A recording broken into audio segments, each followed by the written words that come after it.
सुस्वागतम श्रोतेहो, सुस्वागतम. युवा तरंग कार्यक्रमात मनापासून स्वागत. आकाशवाणी मुंबई केंद्राची FM गोल्ड वाहिनी 100.1 मेगाहर्ट्झ वरती युवा तरंग कार्यक्रमात आज तुमच्या सोबतीला आहे प्रसाद ठोसर. खरं तर गेल्या 8-10 दिवसापासून दादर मार्केटमध्ये, बोरिवली मार्केटमध्ये सगळीकडेच, ही प्रातिनिधिक नावं म्हणता येतील, पण सगळीकडेच बाजारातलं चित्र एक वेगळं दिसायला लागलं. भाज्यांच्या बाजूला वेगवेगळ्या दृष्टिकोनातून हिरवाई आणि वेगवेगळ्या पत्री, वेगवेगळ्या गोष्टी, खूप याची रेलचेल आहे. आणि मग थोडंसं पाठीमागे जाऊन विचार करायचा झाला तर श्रावणापासूनच या सगळ्या गोष्टींचं एक वेगळी वर्दळ सुरू झालेली होती. या सगळ्या गोष्टींना एक धार्मिक कारण आहे, हेतू आहे, निमित्त आहे, पण याच्या सोबतीनं आणखीन काही वेगळं कारण असेल का? मग तेच जाणून घेण्याचा आपण प्रयत्न करणार आहोत वैद्य मिहीर नचिकेत वाचासुंदर यांच्याकडनं. त्यांचा अगदी थोडक्यात परिचय म्हणायला तर आपण नक्की आधी करून देऊ. MD आयुर्वेदपर्यंत लौकिक शिक्षण, महाराष्ट्र आणि केरळमध्ये ज्येष्ठ वैद्यांकडे राहून गुरुकुल पद्धतीनं व्यावहारिक शिक्षण, सध्या कराड आणि पुणे येथे पंचवेद आयुर्वेदिक पंचकर्म हॉस्पिटल इथं आयुर्वेदिक चिकित्सक, पंचकर्म तज्ज्ञ म्हणून कार्यरत. आरोग्यग्राम आयुर्वेद पंचकर्म केंद्र कराड इथं निसर्गाच्या सानिध्यात राहून उपचार करणाऱ्या केंद्रात कार्यरत. सुखायू फाउंडेशन या सेवाभावी संस्थेतर्फे आयुर्वेद आणि योग विषयक विविध जनजागृती कार्यक्रमांचं सातत्यपूर्ण आयोजन, आयुर्वेद प्रसारासाठी भारताच्या विविध भागात प्रवास आणि उपक्रमांचं आयोजन, भारत सरकारच्या क्रीडा व युवक कल्याण मंत्रालयातर्फे इस्रायल आणि पॅलेस्टाईनसाठी गेलेल्या शिष्टमंडळात महाराष्ट्राचं आणि आयुर्वेदाचं प्रतिनिधित्व. ही अगदी थोडक्यात एवढं का? म्हणजे खरं व्यक्तिमत्व त्यांच्याशी बोलल्यानंतर लक्षात येतं की हे हिमनगाचं टोक आहे. म्हणजे सेंद्रिय शेतीपासून त्याचा प्रवास जर का आपण सुरू केला तर वेगवेगळ्या वाटांवरती कार्यरत असणारी वल्ली आपल्याला माहिती होईल. पण आपण त्यांच्याकडे जाऊ. तज्ज्ञ वैद्य मिहीर आपल्या सोबतीला आहेत. नमस्कार सर. नमस्ते प्रसाद सर. FM गोल्ड वाहिनीवरती तुमचं मनापासून स्वागत. आणि आज आपण एक उत्सुकता खरं तर होती, तुम्ही आपला फोन व्हायच्या आधी कदाचित ऐकला असेल नसेल. मी तुमचा परिचय करून देत असताना एक या संदर्भात बोललो होतो की बाजारपेठेत श्रावणापासूनच एक वेगळी उलाढाल किंवा वेगळ्या पद्धतीचा रंग आपल्याला दिसून येतो. वेगवेगळ्या पत्री, हिरवाई, हिरव्या भाज्या ह्या सगळ्याच दिसून येतात. याच्यामध्ये आता पत्रींचा पण समावेश आहे आणि त्यानिमित्ताने एक उत्सुकता निर्माण झाली या सणांच्या बाबतीत. त्याला एक असलेलं वेगळं अस्तर या संदर्भात तुमच्याकडून जाणून घ्यायचंय. पण अगदी आपण आपल्या संवादाची सुरुवात आपल्या आरोग्याच्या व्याख्येपासून सुद्धा करू शकतो. ओके. सर्वप्रथम धन्यवाद. तुम्ही या आता सणांच्या निमित्तानं त्यातला एक जो वेगळा पर्स्पेक्टिव्ह आहे आरोग्याचा, तो शेअर करण्यासाठी या ठिकाणी आज संधी दिली. त्याबद्दल आरोग्याची व्याख्या जर आपण बघितली तर जागतिक आरोग्य संघटना जी एक प्रमाणभूत मानली जाते, त्यांनी साधारण मागच्या शतकामध्ये 50च्या दशकामध्ये अशी व्याख्या केली होती की आरोग्य म्हणजे शारीरिक, मानसिक आणि सामाजिक हे सर्व पैलू कव्हर होतील अशा पद्धतीची शरीराची एक चांगली अवस्था. परंतु मला यामध्ये एक असं जोडावं वाटतं की साधारण ह्याच्या पूर्वी 2000 वर्षे आपल्या आयुर्वेदाने आरोग्याची अतिशय सुंदर अशी व्याख्या करून ठेवली आहे. आपल्या सगळ्यांना माहिती की आयुर्वेद म्हणजे आयुष्याचा वेद. आयुर्वेदाचं उद्दिष्ट हे केवळ आजारी लोकांना ट्रीटमेंट करणं हे नसून निरोगी लोकांचं आरोग्य रक्षण करणं हे प्राधान्याने कर्तव्य आहे. तर त्या दृष्टीनं आयुर्वेदामध्ये आरोग्याची व्याख्या सांगताना आचार्य वाग्भट असं म्हणतात की नित्यम हिताहार विहारसेवी, दररोज चांगल्या पद्धतीचं आपल्या शरीराला जे हितकर आहे अशा पद्धतीचं जेवण घेणं, त्याचबरोबर योग्य पद्धतीनं आपलं रुटीन सांभाळणं. पुढे ते असं म्हणतात की समीक्षकारी विषयेषु असक्तः, आपल्यासाठी चांगलं काय आहे, वाईट काय आहे, मग ते शरीरासाठी असेल, मनासाठी असेल, या सर्वांचा विचार करून योग्य पद्धतीनं आपलं वागणं ठेवणं. विषयेषु असक्तः, आज आपण बघतो की सोशल मीडिया असेल किंवा अन्य प्रकारचे अनेक प्रलोभनं आपल्या मनासाठी आज आहेत, या सगळ्यामध्ये याच्या आहारी न जाता इंद्रियांना आपल्या कंट्रोलमध्ये ठेवणं, ना की इंद्रियांच्या आहारी आपण जाणं, अशा पद्धतीनं विशेष असक्त हा. पुढे ते असं म्हणतात की दाता समहा सत्यपरः क्षमावान. आपण असं म्हणतो की दानाचं पुण्य, विशेषतः श्रावण महिना असेल किंवा एकूणच आपल्या धार्मिक परंपरेमध्ये दानाचं अतिशय पुण्य आहे. तर ते दाता हा भाव आपल्यामध्ये जागा ठेवणं, मग ते ज्ञानाचं दान असेल, आरोग्याचं दान असेल किंवा अन्य कोणत्याही स्वरूपाची एखाद्याला मदत करणं असेल. त्याचबरोबर सगळ्या प्रकारच्या सिच्युएशनमध्ये समभाव ठेवणं. जसं आपलं भगवद्गीता म्हणते की रागामध्ये, मोहामध्ये, लोभामध्ये किंवा सुखामध्ये, दुःखामध्ये त्याला एक चांगल्या पद्धतीनं समभावनेनं रिॲक्ट होणं, अशा पद्धतीने समाभाव ठेवणं, सत्य बोलणं आणि क्षमावान अर्थात लोकांच्या प्रती क्षमाशील राहणं. या बरोबरीनंच आप्तोपसेवीच भवती अरोगहा, आपल्या ज्येष्ठांचा, आपल्या गुरूंचा चांगल्या पद्धतीनं सन्मान करणं, हे सर्व गोष्टी जो करतो तो खऱ्या अर्थानं निरोगी. आपण आता जर ही व्याख्या पाहिली त्यामध्ये सुरुवातीचा केवळ 31% भाग हा आपल्या खाण्याविषयी, आपल्या रुटीन विषयीचा आहे. त्याच्या पुढच्या सगळ्या भागामध्ये त्यांनी आपल्या मनाचं आरोग्य ह्याच्यावरती खूप चांगल्या पद्धतीनं फोकस केलं. आरोग्याची व्याख्या आपण जर म्हटलं तर शरीरामधल्या वेगवेगळ्या घटकांचा बॅलन्स साधणं आणि त्याच्या जोडीला प्रसन्न आत्मा, इंद्रिय आणि मन या सगळ्यांना एक कोलॅबोरेटिव्ह ठेवून WHO अर्थात वर्ल्ड हेल्थ ऑर्गनायझेशनची जी व्याख्या आहे, शारीरिक, मानसिक आणि सामाजिक, त्याला आध्यात्मिक आरोग्याची जोड देऊन आयुर्वेदाने एक सुंदर आरोग्याची व्याख्या आपल्यासाठी ठेवलेली आहे. पण म्हणजे याचा अर्थ आपण असं पण आपल्या बाजूने, म्हणजे मी एक सर्वसामान्य श्रोत्यांना कळण्याच्यासाठी आणि पोहोचण्याच्यासाठी असं एक म्हणता येईल का आपल्याला की वेगवेगळी धार्मिकतेची जोड, वेगवेगळ्या सणांची जोड, याला एक वेगळं अस्तर किंवा वेगळं आवरण लावून आपल्या समोर आत्तापर्यंत आलं. कदाचित आपण त्यातले फक्त वरचा भाग बघितला, आतला भाग बघितला नाही. जसं गुढीपाडव्याला काही विशिष्ट गोष्टी असतात ज्याचा आयुर्वेदाशी संदर्भ असू शकतो, अशाबद्दल आपल्याला काही सांगता येईल? निश्चित आपण म्हणतात ते अगदी बरोबर आहे.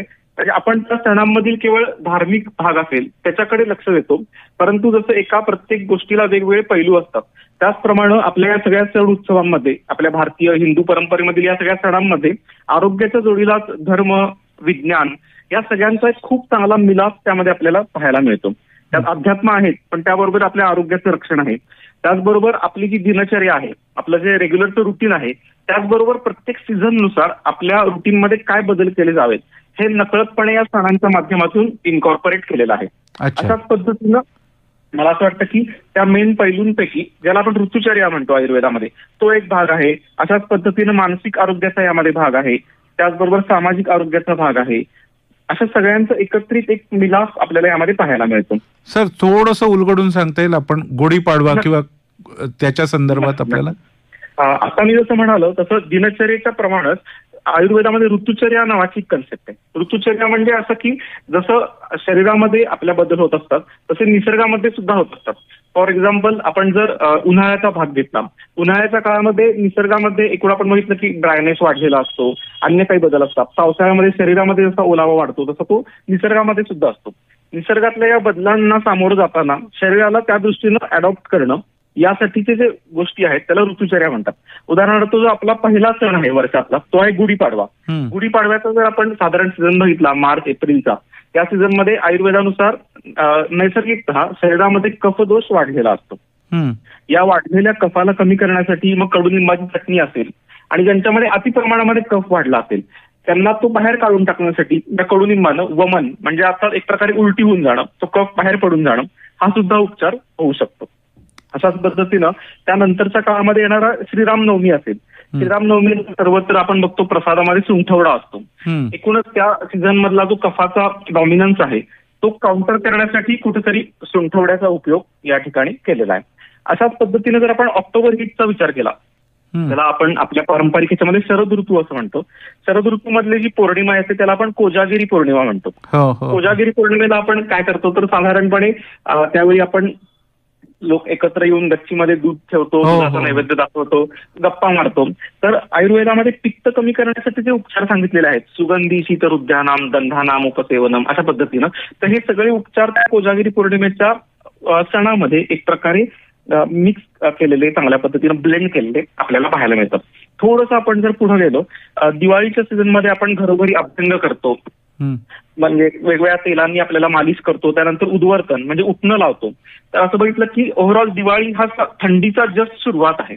थंडीच्या सुरुवातीला जो काही शरीरामध्ये असेल कोरडेपणा निर्माण झालेला असतो तो काउंटर करण्यासाठी त्या ठिकाणी अभ्यंगाचा उद्वर्तनाचा भाग आपल्या ग्रंथकारांनी या सणामध्ये इन्कॉर्पोरेट केलेला आहे.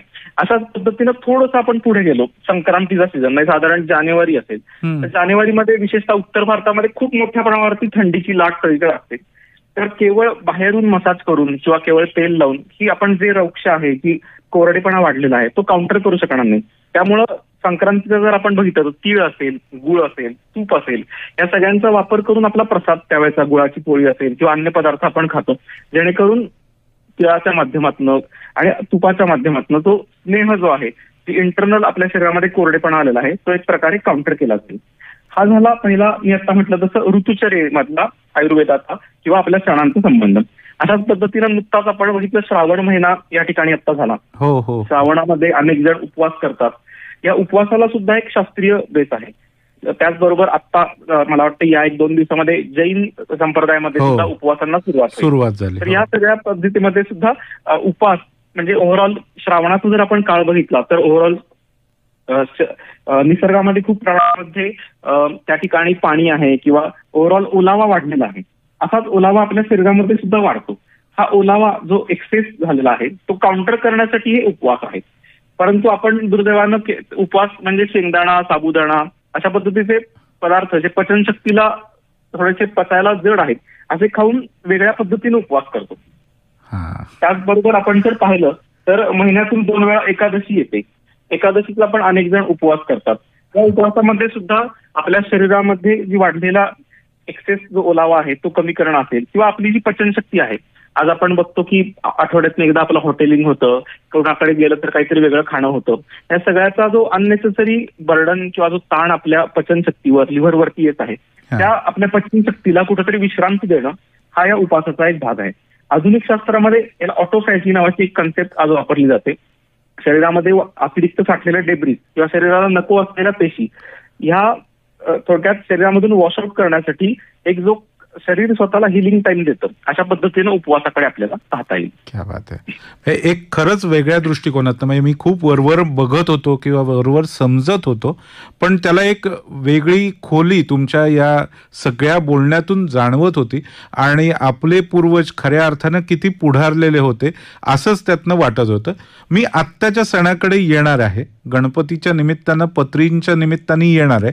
आपला संवाद जो सुरू होता आपण सणांकडे येतोय आणि वेगवेगळ्या ऋतुचर्येकडे आपण गेलो होतो. याच्या मधला एक मुद्दा राहिला होता ते म्हणजे सामाजिक आरोग्य. तुम्ही आरोग्याच्या संदर्भात एक विचारत होतात किंवा सांगत होतात त्यावेळेला, त्याच्यामध्ये एक सामाजिक आरोग्य ही कन्सेप्ट पण होती. त्या संदर्भात आधी ऐकायला आवडेल आणि मग आपण गणपतींच्याकडे किंवा पत्रींकडे जाऊ. येस, नक्की सर. एकूण जर आपण बघितलं तर ओव्हरऑल कुठलाही माणूस म्हटलं की तो एक समाजप्रिय प्राणी आहे असं जनरली म्हणतात. Human is a social animal. त्या दृष्टीने आपण विचार केला तर कुठल्याही माणसाला एकूण समाजामध्ये मिसळायला आवडत असतं. तशा संधी तो वेगवेगळ्या पद्धतीनं शोधत असतो. त्या संधी उपलब्ध करण्याचं काम आपल्या वेगवेगळ्या सणांच्या निमित्तानं केलं जातं. जसं श्रावण महिन्यामध्ये आपण बघितलं की मंगळागौरी या महिलांचा एक छान कार्यक्रम इकडे पार पडतो उत्साहाने. या मंगळागौरीच्या ओव्हरऑल पूजेमध्ये सुद्धा आपण जर पाहिलं तर पत्रींची पूजा आहे. त्यानिमित्तानं वेगवेगळ्या पत्रींची त्या महिलेला ओळख होणं त्या तिच्या आरोग्यासाठी उपयुक्त आहेत हा भाग आहे. त्याचबरोबर जे वेगवेगळे खेळ रात्रीच्या वेळी जागरणाच्या वेळी खेळले जातात त्यामधून एक प्रकारे फिजिकल ऍक्टिव्हिटी चांगल्या पद्धतीनं होणं हा सुद्धा भाग आहे. आणि आपण जर असा विचार केला की एखादी महिला लग्न करून नवीन गावामध्ये आलेली आहे तर त्या ठिकाणी तिच्या 4 ओळखी व्हाव्यात, चांगल्या पद्धतीनं तिला एक चांगला सोशल ग्रुप व्हावा, अशा पद्धतीनं एक चांगलं रिलॅक्सेशन व्हावं, हे सगळे भाग त्या मंगळागौरीतून साजरे होतात. अशाच पद्धतीनं नवरात्रीमध्ये येणारा भोंडला असेल किंवा स्त्रियांचे हळदी कुंकू असतील या सगळ्यामध्ये सुद्धा सामाजिक आरोग्याचे हे सर्व मुद्दे आपल्याला म्हणजे कव्हर झालेले पाहायला मिळतात. त्याचंच एक चांगलं उदाहरण म्हणजे आपला गणेशोत्सव आहे. आणि अजून एक सर मला या ठिकाणी मुद्दा ऍड करावा असं वाटतो. जसं सामाजिक आरोग्य हा पर्स्पेक्टिव्ह आहे तसाच पर्यावरण पूरकता हा सुद्धा एक भाग आपल्या सणांमध्ये खूप चांगल्या पद्धतीने आपल्याला पाहायला मिळतो. अगदी बरोबर. अगदीच म्हणजे आपण असं पाहतो की सगळीकडे एक थेअरी मांडली जाते की सर्व्हायव्हल ऑफ द फिटेस्ट, परंतु भारतीय जे आपलं विचार चिंतन आहे ते थोडासा वेगळा विचार करतं. आपण असं म्हणतो की जगा आणि जगू द्या, not survival of the fittest. सगळ्यांना सोबत घेऊन पुढे जाणं हा जो भाग आहे. आणि मग त्या पद्धतीनं निसर्गामधली जी आपली पंचमहाभूतं आहेत, पृथ्वी, आप, तेज, वायू आणि आकाश, यांच्या प्रती आपली कृतज्ञता व्यक्त करणं. जसं की आता नारळी पौर्णिमेला आपले कोळी बांधव समुद्राला नारळ वाढून मग पुन्हा पाण्यामध्ये जाण्यास सुरुवात करतात. तर एक प्रकारे कुठेतरी जलमहाभूत जे आहे, जी आपण असं म्हणतो की कुठल्याही महाभूताला म्हणजे त्या पद्धतीनं म्हणजे पृथ्वी असेल, जल असेल, ह्यांना आपण चॅलेंज करू शकत नाही. तर त्यांना कुठेतरी एक प्रकारे फिलिंग ऑफ ग्रॅटिट्यूड व्यक्त करणं हेच नारळी पौर्णिमेतून साध्य होतं. अशाच पद्धतीनं नागपंचमी असेल किंवा बेंदूर, बैलपोळा असेल, यामध्ये सुद्धा जे प्राणी शेतकरी बांधवांचे मित्र आहेत, आपल्या जीवनामध्ये किंवा आरोग्याचा विचार करताना केवळ माणूस असा न विचार करता आपल्या बरोबरचे पशु पक्षी, आपला निसर्ग, या सगळ्यांचा कुठेतरी विचार यामध्ये केला जातो. यात अजून एक मुद्दा छानसा येतो, तो मला वाटतो की होम हवन जी चालतात आपल्या वेगवेगळ्या सण उत्सवांना, किंवा उदक शांत असेल, किंवा काही ठिकाणी आपण बघतो काही जण अग्निहोत्राची प्रॅक्टिस करतात, अग्निहोत्र करतात. तर या सगळ्यामध्ये कुठेतरी एक प्रकारे वातावरणाची शुद्धी असेल. या अग्निहोत्रामध्ये किंवा होमासाठी ज्या वनस्पती वापरल्या जातात, मी मध्ये मुद्दामून त्या वनस्पतींची माहिती घेण्याचा प्रयत्न केला होता. तर यातल्या सगळ्या वनस्पती या हार्बल फ्युमिगेशन, एक प्रकारे वातावरणाची शुद्धी करणाऱ्या आहेत. आणि करोनाच्या काळामध्ये त्याचं खूप महत्व किंवा त्याचा खूप चांगल्या पद्धतीनं फायदा झाल्याचं आम्ही स्वतः हॉस्पिटलमध्ये पण अनुभवलं होतं, आणि एकूणच अनेकांनी त्याचा चांगल्या पद्धतीनं फायदा करून घेतला. तर अशा पद्धतीनं पर्यावरणाचा विचार असेल, पंचमहाभूतांचा रिस्पेक्ट असेल, आणि एकूणच वातावरणाची शुद्धी, सोशलायझेशन, हे सगळे कार्यक्रम या सामाजिक आरोग्य यामध्ये आपण याबद्दल विचार करू शकतो. त्याचंच एक सुंदर उदाहरण म्हणजे आपली शिवजयंती किंवा गणेशोत्सवासारखा कार्यक्रम. हो हो, मी त्याच्याचकडे येत होतो आता, की आता ज्या 21 पत्री वाहिल्या जातात आणि पूजन केलं जातं, या दृष्टिकोनातनं किंवा त्याच्याकडे आरोग्याच्या दृष्टिकोनातनं आपण कसं बघू शकतो? निश्चितच. मुळात मला असं वाटतं की 21 पत्री आपण गणेशोत्सवात गणेशाची जी पूजा केली जाते, प्राणप्रतिष्ठापना केली जाते, त्यावेळी वाहतो. तर असं मला वाटतं की त्या पत्रींची आपल्याला ओळख करून घेणं. आज आपण सगळेजण शहरी जीवनामध्ये आहोत, कदाचित त्यांचा दररोजचा संबंध आपला येत नाही. पूर्वीच्या आपल्या पिढ्यांचा त्यांचा नित्य संबंध होता. या निमित्तानं किमान त्या सगळ्या पत्रींची आपल्याला ओळख होणं आणि त्याचे उपाय समजून घेणं, त्याचा उपयोग समजून घेणं, या दृष्टीने आपण याकडे पाहू शकतो. यामध्ये आपल्या ज्या 21 पत्री असतात त्या थोड्याशा मी वेगवेगळ्या ग्रुप्समध्ये क्लासिफाय करायचा प्रयत्न केला होता. आपण बघतो की निसर्गामध्ये वेगवेगळ्या प्रकारची झाडं असतात. काही वृक्ष असतात, काही वेली असतात, काही फुलझाडं आहेत, काही झुडपं आहेत, काही जी छोटी छोटी झाडं आहेत जी आपल्या परसदारामध्ये सहज उपलब्ध असतात, काही सुगंधी द्रव्य आहेत. अशा पद्धतीनं त्या 21 पत्रींचं आपण क्लासिफिकेशन करू शकतो. त्यामध्ये मग शमी असेल, देवदार असेल, पिंपळ असेल, अर्जुन असेल, बेल असेल, हे काही वृक्ष आहेत. त्याचबरोबर आपल्या परसदारामध्ये सहज येणारी म्हणजे दुर्वा असेल, तुळस असेल, कण्हेर असेल, अशी काही छोटी छोटी झाडं आहेत. काही सुगंधी द्रव्य आहेत, मरवा असेल, केवडा असेल, डाळिंबासारखं फळ त्यामध्ये आहे. त्याचबरोबर कंटकारी, ज्याला डोरली पण म्हटलं जातं, किंवा बोर असेल, रुई असेल, धोत्रा, शंखपुष्पी, अशी काही छोटी छोटी झाडं, ज्याला झुडपं आपण म्हणू शकतो, अशी कॅटेगरी सुद्धा आहे. आणि काही काही आहेत ती त्या ऋतूमध्ये येणारी. आपण पूजेच्या वेळी असं म्हणतो की ऋतुकालोद्भवम फलम पुष्पम समर्पयामी, जे जे या ऋतूमध्ये येतंय ते आम्ही या ठिकाणी तुला अर्पण करतोय. तर तसं आघाडा असेल, हादग्याची फुलं असतील, माका असेल, असे जे या पावसाळ्याच्या काळामध्ये येणारे आहेत, ती सुद्धा काही त्या पत्रींचा समावेश त्यामध्ये आहे. आता या ऋतुकालोद्भवावरती मला थोडासा स्ट्रेस द्यावासा वाटतो. बऱ्याचदा आपण असं बघतो की सगळेजण असं म्हणतात की रोज एक फळ खावं, मग आपण आग्रह धरतो की रोज एक सफरचंदच खाल्लं पाहिजे.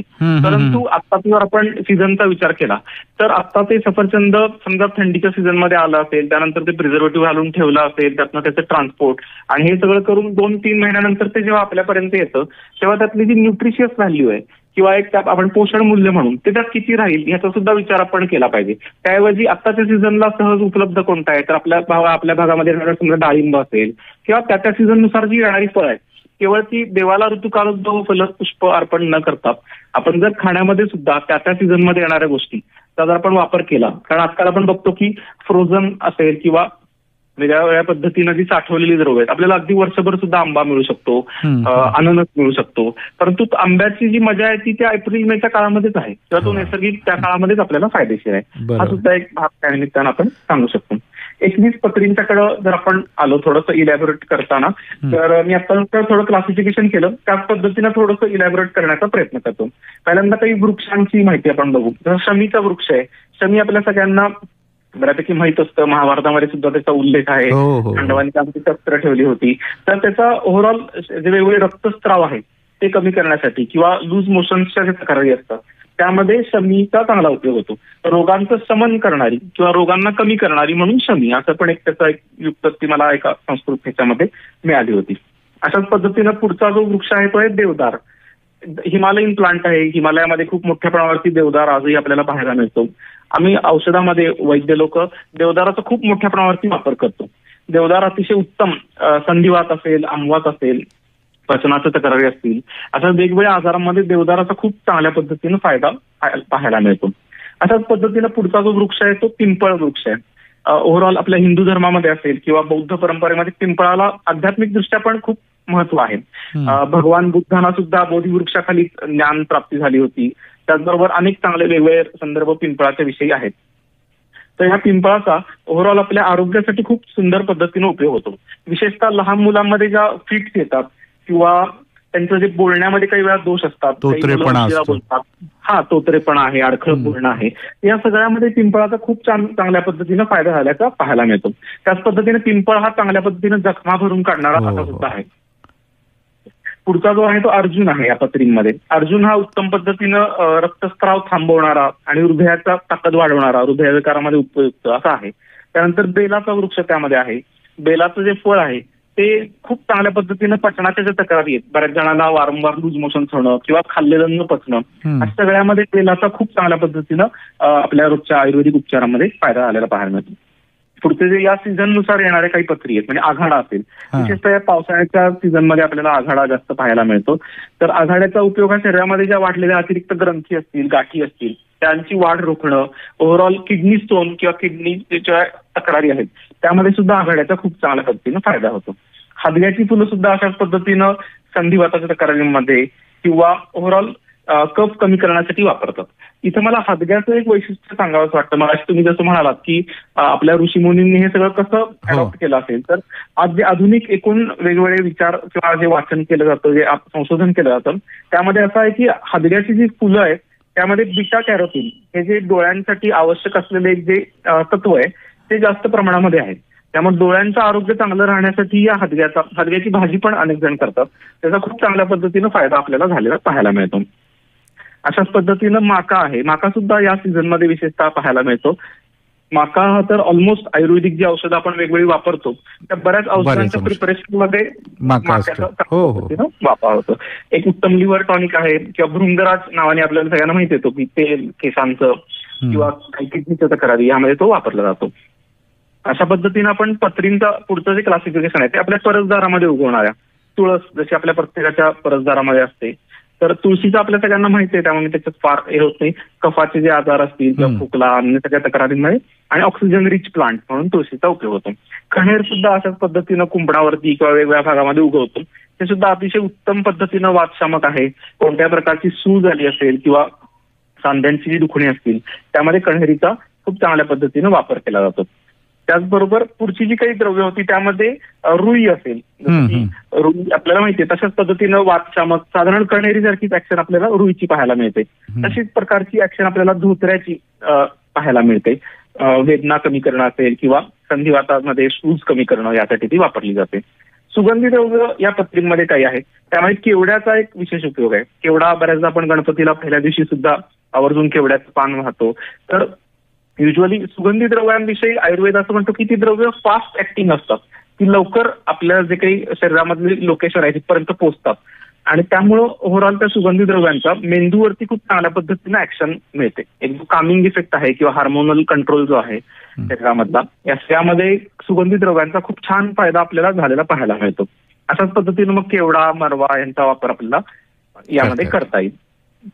येस, अशाच पद्धतीनं सर. हा सर. नाही बोला पूर्ण होते तुमचं. ओके. फुलझाडं सुद्धा यामध्ये काही आहेत. त्यामध्ये जाई आहे. जाई आपल्याला सगळ्यांना माहित असतं, अनेकांची आवडती असते. जाईचा सुद्धा वेगवेगळे जे वुंड्स आहेत, नॉन हिलिंग वुंड्स, ज्या न भरून येणाऱ्या जखमा आहेत त्यामध्ये खूप चांगल्या पद्धतीनं फायदा येतो. किंवा ज्या लोकांना वारंवार तोंड येतं त्यांनी जर जायची पानं रोज चावली तर त्याचा खूप चांगल्या पद्धतीनं फायदा झालेला पाहायला मिळतो. तसंच मधुमालती सुद्धा अशाच पद्धतीचं एक फुलझाड ज्याचा पचन विकारांमध्ये त्याचबरोबर थकवा भरून येण्यासाठी अशा वेगवेगळ्या कामांसाठी चांगल्या पद्धतीनं रोजच्या आपल्या आयुर्वेदिक औषधांमध्ये वापर होत असतो. आता एक अगदी ढोबळ प्रश्न, कदाचित तुम्हाला हसायला येईल, पण मला हा पोचवणं अतिशय महत्वाचं वाटतंय श्रोत्यांपर्यंत. सगळ्या गोष्टींचा उपयोग आहे हे एकदा लक्षात आल्यानंतर एखाद्या व्यक्तीने या सगळ्याचं मिश्रण केलं आणि ते आपल्याला औषधी आहे असं समजून त्याचं प्राशन केलं किंवा त्याची भाजी केली किंवा त्याचा उपयोग केला सेवनाकरता, तर ते उपयुक्त राहील का? म्हणजे हे सांगण्या पाठीमागचा दृष्टिकोन एवढाच की याच्या पाठीमागे सुद्धा तज्ज्ञांनी सल्ला घेऊनच त्याचा वापर केला जावा, या दृष्टिकोनातनं काय सांगता येऊ शकेल? खूप खूप सुंदर आणि आवश्यक प्रश्न आहे. मला असं वाटतं की आयुर्वेद किंवा आपली जी भारतीय शास्त्र आहेत, योग असेल, ही सगळी हायली पर्सनलाइज्ड आहेत. प्रत्येक व्यक्तीची प्रकृती, त्याच्या शरीराची गरज, त्याचा आजार, त्या सगळ्यांचा विचार करून आपण औषधांचं सिलेक्शन करत असतो. त्यामुळे कृपया आपल्या जवळचे जे कोणी वैद्य असतील, कोणी आयुर्वेद तज्ज्ञ असतील, त्यांना भेटून त्यांचं मार्गदर्शन घेऊन जर आपण यांचा वापर केला तर तो अधिक प्रभावी होईल. कारण बऱ्याचदा लोकांमध्ये कसा गैरसमज असतो की ठीक आहे आम्ही वापरून बघू, आयुर्वेदाला काही साईड इफेक्ट नाहीये, परंतु असं नाहीये. बऱ्याचदा असं पाहायला मिळतं की जर चुकीच्या पद्धतीने वापरलं गेलं तर ते शरीराला हानिकारक सुद्धा ठरू शकतं. यामध्ये मला एकच मुद्दा ऍड करावासा वाटतो की ओव्हरऑल आयुर्वेदानं आपली जी काही ही वनस्पती आहेत किंवा औषधी द्रव्य आहेत यांच्या दोन क्लासिफिकेशन केलेले आहेत. काही आहेत ते औषधी आहेत आणि काही आहार्य आपण ज्याला म्हणतो आहार्य द्रव्य आहेत. तर गणेशोत्सवामधल्या पत्रींचा जो वापर आहे तो विशेषतः जर आपण वैद्यांच्या सल्ल्याने केला तर चालेल. पण आहार्य द्रव्य आहे, फॉर एक्झाम्पल पंचामृत आहे. पंचामृत आपल्या सगळ्यांना माहिती की अगदी लहान मुलांपासून ते ज्येष्ठ नागरिकांपर्यंत त्यामध्ये सगळे जे धातू घटक आहेत त्यांना ताकद देणारं, त्याचबरोबर थकवा भरून आणणारं, ओव्हरऑल सगळ्या धातूंची शक्ती वाढवणारं अशा पद्धतीचं आहे. तर पंचामृताचा वापर असा आपण वाईड स्प्रेड किंवा चांगल्या पद्धतीने रोज करू शकतो. इव्हन ज्या गर्भिणी आहेत, प्रेग्नंट वुमन आहेत, त्यांच्यामध्ये सुद्धा जर पंचामृत चांगल्या पद्धतीनं वैद्यकीय सल्ल्यानुसार जर आपण घेतलं तर बाळाच्या एकूण सर्वांगीण वाढीसाठी, विकासासाठी खूप छान फायदा झाल्याचं पाहायला मिळतं. त्यामुळे आयुर्वेदामधील आहाराची जी औषधं आणि आहार्य द्रव्य जी आहेत ही औषधी आहेत, त्यांचा योग्य वैद्यांना भेटून जर आपण चांगल्या पद्धतीने मार्गदर्शन घेतलं तर अजून चांगला लाभ आपल्याला झालेला पाहायला मिळेल. खूप खूप धन्यवाद. खरं तर आपण अगदी 10-15 मिनिटं बोलणार होतो, पण तुम्ही एवढी विस्तृत माहिती दिली आणि ही श्रोत्यांपर्यंत पोहोचणं अतिशय आवश्यक वाटलं आणि त्याच्यामुळेच आपला संवाद पुढे लांबला. त्या संदर्भात श्रोत्यांच्या प्रतिक्रिया येतीलच, त्याही आम्ही तुमच्यापर्यंत पोहोचवू. पण आत्तापर्यंत जे मार्गदर्शन तुम्ही केलं हे अतिशय मोलाचं आणि त्याबद्दल मनापासून धन्यवाद. धन्यवाद. धन्यवाद सर.